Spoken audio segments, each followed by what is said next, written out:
Morning class. Good morning ma'am.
आज मैं आप सभी से कुछ प्रश्न पूछूंगी, जिसको भी उसका उत्तर आएगा वो हाथ खड़ा करेगा।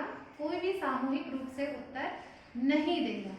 कुदाल, फावड़ा, ट्रैक्टर, हल आदि का प्रयोग किस कार्य के लिए होता है? कुदाल, दरांती, ट्रैक्टर, हल का प्रयोग खेती के लिए किया जाता है। बहुत अच्छे, बैठ जाइए। खेती का कार्य कौन करता है? खेती का कार्य किसान करता है। हाँ, बिल्कुल आपने सही बताया। किसान कहाँ काम करते हैं? किसान खेतों में काम करता है। बहुत अच्छे। एक निश्चित समय में खेतों में पानी देने को क्या कहते हैं? आज हम सभी लोग सिंचाई के बारे में विस्तार पूर्वक अध्ययन करेंगे।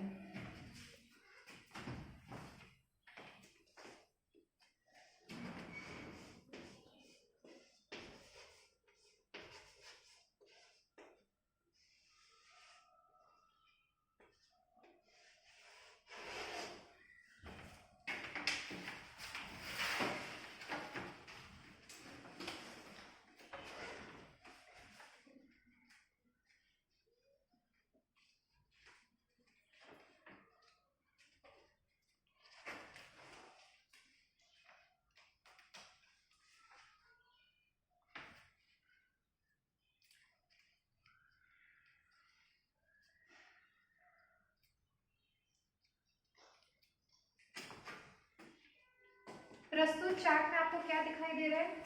प्रस्तुत चार्ट में हमें सिंचाई संबंधित यंत्र दिखाई दे रहे हैं। बहुत अच्छा। पौधों की सिंचाई करना जरूरी है? Yes ma'am. Very good. आज हम लोग बात कर रहे हैं सिंचाई की। तो पहले हम देख लेते हैं पेड़ पौधों के बारे में। जैसा कि आप लोग जानते हैं कि हम लोग अपना भोजन स्वयं नहीं बनाते हैं, हम लोग अपने भोजन के लिए पेड़ पौधों पर निर्भर रहते हैं और पेड़ पौधे प्रकाश संश्लेषण की प्रक्रिया द्वारा भोजन बनाते हैं। जब एक ही किस्म के पेड़ पौधों को किसी स्थान पर बहुत बड़े पैमाने पर उगाया जाता है तो उसको बोलते हैं हम फसल, ठीक है। और जब एक निश्चित समय अंतराल में जब हम खेतों में पानी देते हैं तो उसको बोलते हैं हम सिंचाई, ठीक है। जो सिंचाई होती है, सिंचाई का जो समय और जो उसकी बारंबारता होती है, ये ऋतु, मिट्टी और फसल, ये तीनों चीजों पर निर्भर करती है। उदाहरण के ऐसे समझिए जैसे गर्मी में क्या होता है, हमें पानी पीने की अधिक आवश्यकता होती है। क्यों? क्योंकि हमारे शरीर से पानी जल्दी जल्दी इवेपोरेट हो जाता है, क्योंकि आसपास का जो तापमान होता है वो बहुत अधिक होता है। उसी प्रकार जो फसल गर्मियों में उगाई जाती है उनमें सिंचाई करने की जो बारंबारता होती है वो अधिक हो जाती है। ऐसी फसलें जो सर्दियों में उगाई जाती है उनमें सिंचाई करने की कम जरूरत पड़ती है, जबकि जो गर्मियों में फसलें होती हैं उनको अधिक सिंचाई की जरूरत होती है, ठीक है। तो फसलें मुख्यतः वैसे भी आप लोग को पता होगा 3 ही प्रकार की होती हैं, रबी, खरीफ और जायद। तो फिर सिंचाई क्या होती है? सिंचाई होता है एक निश्चित समय पर पेड़ पौधों पर पानी देने को हम सिंचाई कहते हैं। और सिंचाई के लिए हम किन किन चीज़ों का प्रयोग करते हैं, मतलब सिंचाई के लिए हम कौन कौन से स्रोतों का प्रयोग करते हैं। वो कुआं भी हो सकता है, तालाब भी हो सकता है, नदी, नहर, बांध इत्यादि जगहों के पानी से हम खेतों की सिंचाई करते हैं। तो सिंचाई क्या होता है, एक निश्चित समय अंतराल में पौधों में पानी देना।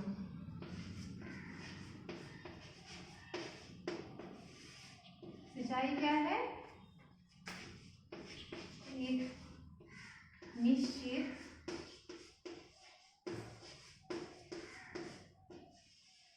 समय अंतराल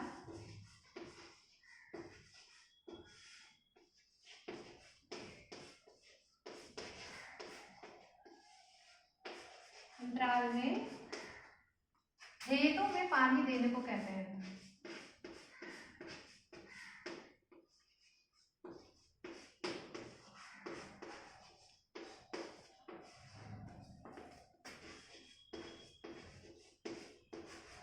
तो बच्चों आपको सिंचाई समझ में आ गया? Yes ma'am.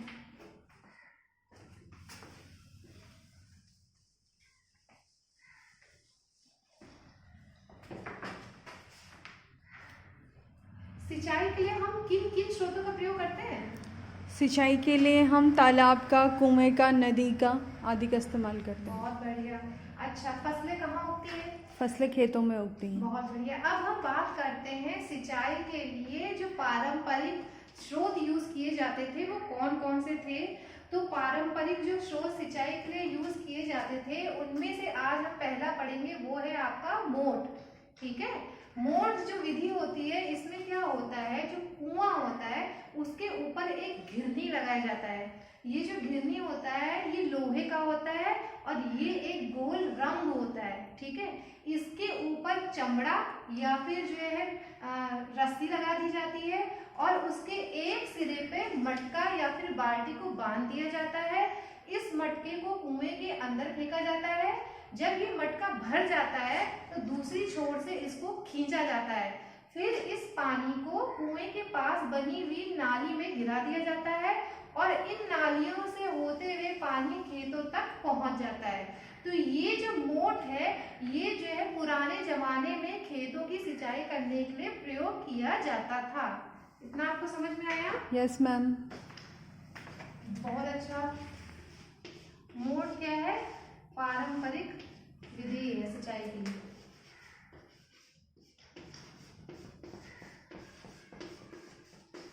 ये पारंपरिक सिंचाई की विधि है।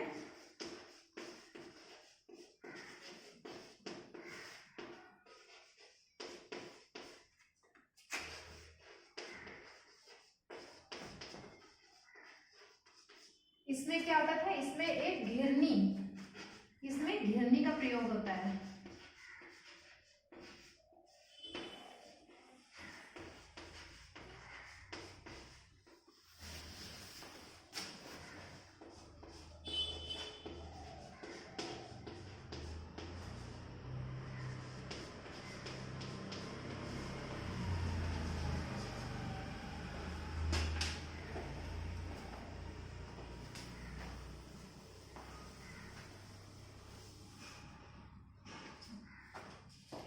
सिंचाई करने के लिए पशुओं का प्रयोग होता है। Yes ma'am. हाँ, बहुत अच्छे। अच्छा, सिंचाई जो है किनकी की जाती है? खेतों की, फसलों की। Very good. अब हम बात करते हैं दूसरी विधि की जिससे पुराने जमाने में सिंचाई की जाती थी, वो है आपकी रहट। ठीक है, इस विधि का नाम है आपका रहट विधि। इससे भी पुराने जमाने में सिंचाई की जाती थी। इस विधि में क्या होता है, इसमें ना तो बिजली का ना तो ईंधन का प्रयोग होता है, इसमें केवल पशुओं का प्रयोग होता है। तो इस विधि में क्या होता है, जैसे कि ये हमारा एक कुआं है। ठीक है, ये हमारा कुआं है। कुएं के ऊपर एक चक्र लगाया जाता था। इस चक्र में जो है बाल्टियां लगा दी जाती हैं। इन बाल्टियों को एक रस्सी या फिर चेन की सहायता से बांधा जाता है। इसी कुएं से थोड़ी दूरी पर जो है एक खंभा गाड़ के उस पे बैलों को बांध दिया जाता है। ये खंभा, ये जो बैल होते हैं ये इस खंभे के चारों ओर घूमते रहते हैं। तो इस बाल्टी की जो चेन होती है, इसे बैलों की जो ये धुरी होती है, इसे इन दोनों को आपस में इस प्रकार जोड़ा जाता है कि जब जब ये बैल यहाँ पे चक्र मतलब ऐसे ऐसे घूमते हैं तो ये जो चक्र होता है ये भी घूमता रहता है। ये बाल्टियां नीचे जाती है, कुएं से भर के ऊपर आती है, यहाँ से ये पानी यहाँ पर गिरा देती है। यहाँ पर जो है छोटी छोटी नालियां बनी होती है, इन नालियों के माध्यम से ये पानी खेतों तक पहुंच जाता है। तो ये भी एक पारंपरिक विधि है सिंचाई की, और ये मतलब इस विधि की खासियत ये है कि इसमें ना तो बिजली का और ना ही ईंधन का प्रयोग किया जाता है, इसमें केवल पशुओं का प्रयोग किया जाता है। ठीक है बच्चों? Yes ma'am.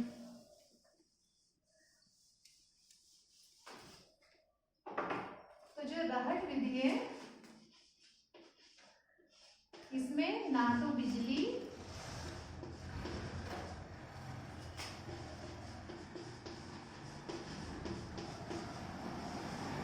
और ना तो ईंधन का प्रयोग होता है।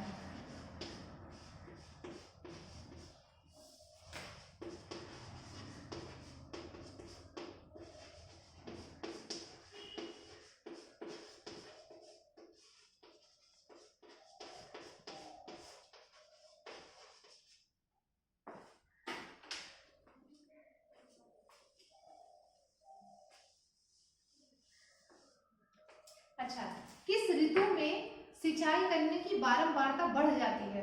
ग्रीष्म ऋतु में। बिल्कुल आपने सही बताया। आप लोगों ने फव्वारे देखे हैं? Yes ma'am.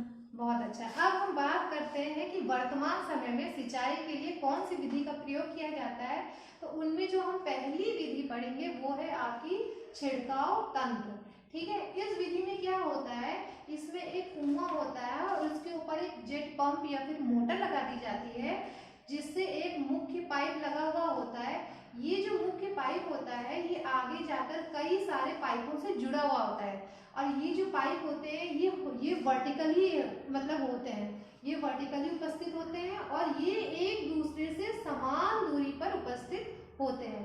इन पाइपों के जो सिरे होते हैं इनमें गोल गोल घूमने वाला नोजल लगा हुआ होता है। तो जब मोटर चला दी जाती है, जब पानी मुख्य पाइप से होते हुए इन छोटे छोटे पाइपों में पहुंचता है, तो यहाँ से वो नोजल के माध्यम से बाहर ऐसे जैसे फव्वारा का जैसे बारिश नहीं होती, ऐसे ऐसे करके, जैसे ये है, मान लीजिए ये आपका नोजल लगा हुआ है, इससे ये ऐसे फव्वारे के रूप में पानी बाहर गिरता है। और इस प्रकार का जो मतलब सिंचाई तंत्र है, इससे जो है कॉफी की सिंचाई की जाती है।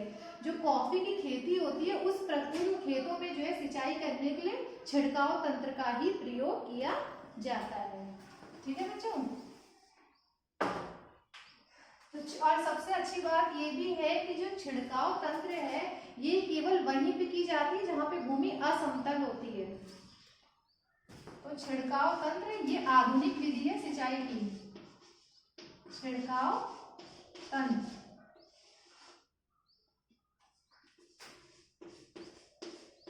जो छिड़काव तंत्र है ये असमतल भूमि वाली जगह पे प्रयोग किया जाता है।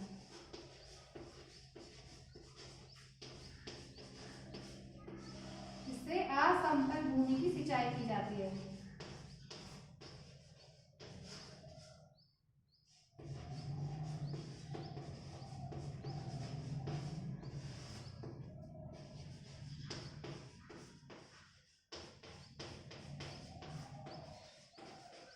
इसमें जो पानी होता है वो फव्वारे के रूप में निकलता है।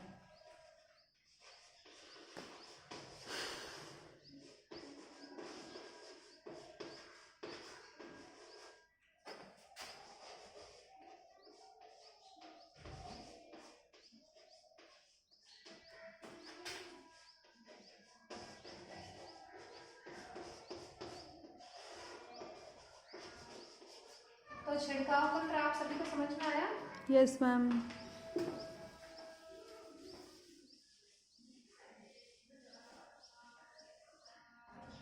कुछ फसलों के नाम बता दीजिए। रबी फसल, खरीफ की, जायद, गेहूं की फसल हो गई, मक्का, बीन्स आदि। तो आपने सही बताया है। अच्छा, रोटी किसकी बनी होती है? गेहूं की। बिल्कुल सही है। अब हम बात करते हैं चौथा तंत्र, जो कि इस समय चौथा तंत्र जिसकी हम बात करेंगे ये है ड्रिप तंत्र। ठीक है, आधुनिक या वर्तमान समय में इस तंत्र का भी प्रयोग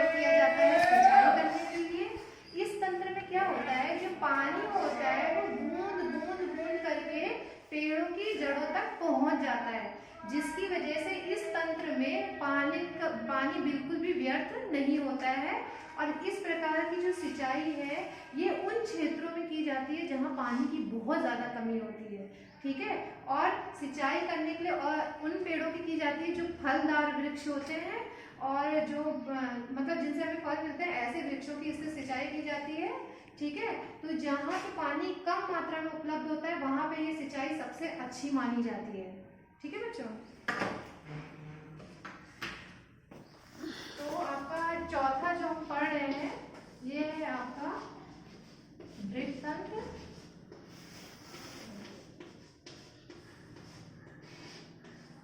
इसमें जो पानी होता है वो बूंद बूंद करके जाता है।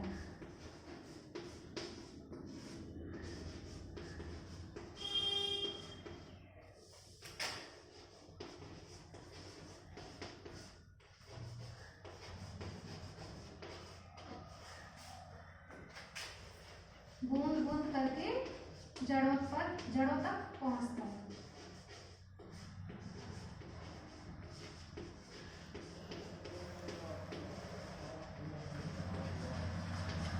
और इससे किनकी सिंचाई की जाती है? जो फलदार वृक्ष होते हैं।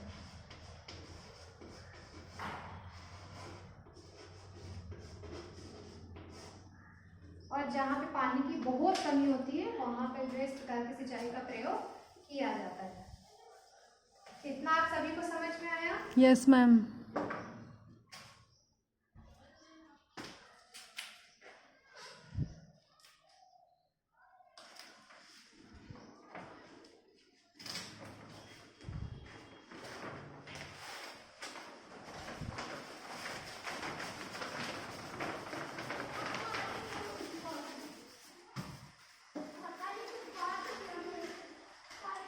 अब मैं आपसे कुछ प्रश्न पूछूंगी जो मैंने पढ़ाया है उसी से संबंधित, ठीक है। एक निश्चित समय में खेतों को पानी देने को क्या बोलते हैं? सिंचाई। हाँ बिल्कुल आपने सही बताया है।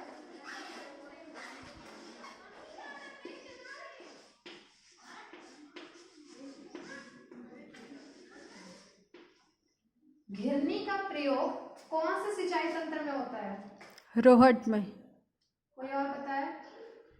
घिरनी का प्रयोग किस सिंचाई तंत्र में होता है?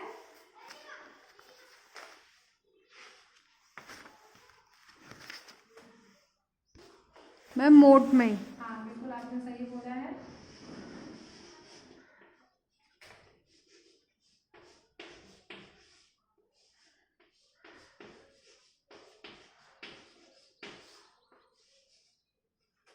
अच्छा, और कौन सा ऐसा सिंचाई तंत्र है जिसमें पशुओं का प्रयोग किया जाता है? रहट। बिल्कुल आपने सही बताया है। जो रहट सिंचाई होती है इसमें पशुओं का प्रयोग किया जाता है।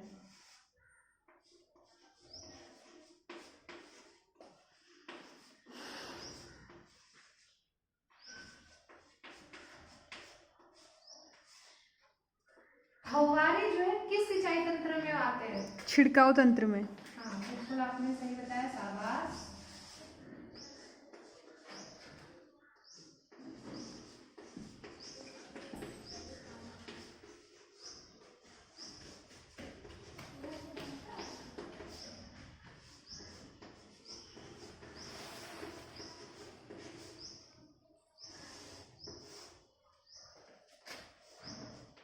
बूंद बूंद करके पानी कौन सी सिंचाई में आता है? ड्रिप तंत्र में। बिल्कुल सही बताया।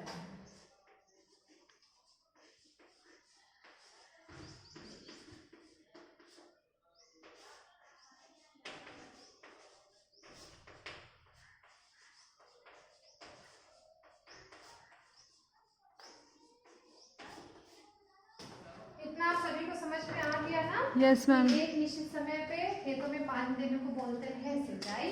सिंचाई की जो पारंपरिक विधियां थी वो थी आपकी मोट और रहट। जो मोट है इसमें जो है गिरनी लगी रहती है जो कि लोहे की बनी होती है। जो रहट होती है इसमें पशुओं द्वारा सिंचाई की जाती है। जो वर्तमान में आधुनिक समय पे सिंचाई हो रही है वो है आपका छिड़काव तंत्र और ड्रिप तंत्र। जो छिड़काव तंत्र है इसमें जो पानी आता है वो फव्वारे की तरह आता है और जो ड्रिप तंत्र होता है इसमें पानी बूंद बूंद करके पेड़ों की जड़ों तक पहुंचता है। इतना आप सभी को समझ में आ गया ना? Yes ma'am. तो आप सभी लोग इसको जो है अपनी अपनी कॉपी में लिख लें।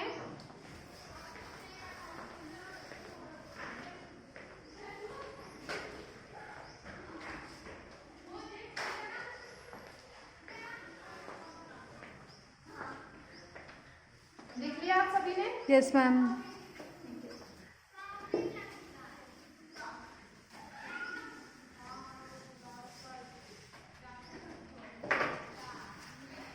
बच्चों मैं आपसे अब कुछ प्रश्न पूछ रही हूँ जिसका उत्तर आपको रिक्त स्थानों की पूर्ति के रूप में देना है, ठीक है?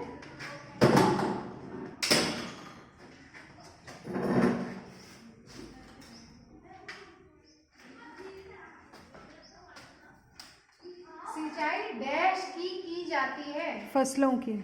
हाँ बिल्कुल आपने सही बताया है।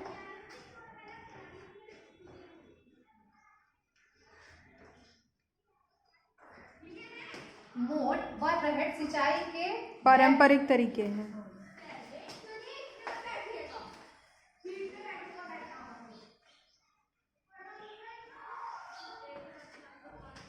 घूमते हुए नोजल डैश विधि में पाए जाते हैं? छिड़काव तंत्र में। बिल्कुल आपने सही बताया।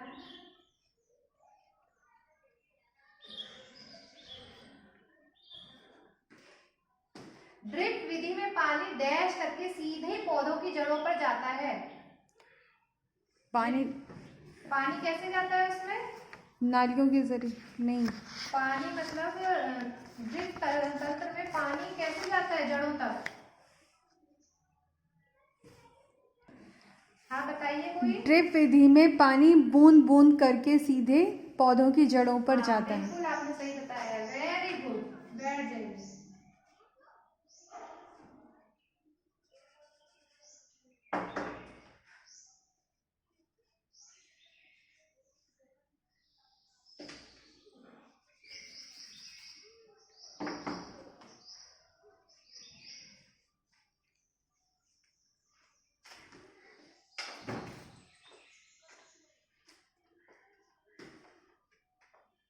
बच्चों अब मैं आपको कुछ गृह कार्य दे रही हूँ जो आप सभी बच्चों को करके लाना है।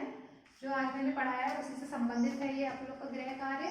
सिंचाई के पारंपरिक और आधुनिक तरीकों को आप सभी को विस्तार पूर्वक बताना है, ठीक है बच्चों? Yes ma'am. जो मैंने आपको बताया है पारंपरिक और आधुनिक तरीके, आप सभी को ये लिख के लाना है, ठीक है? बता दिया ना आप लोगों ने? Yes ma'am.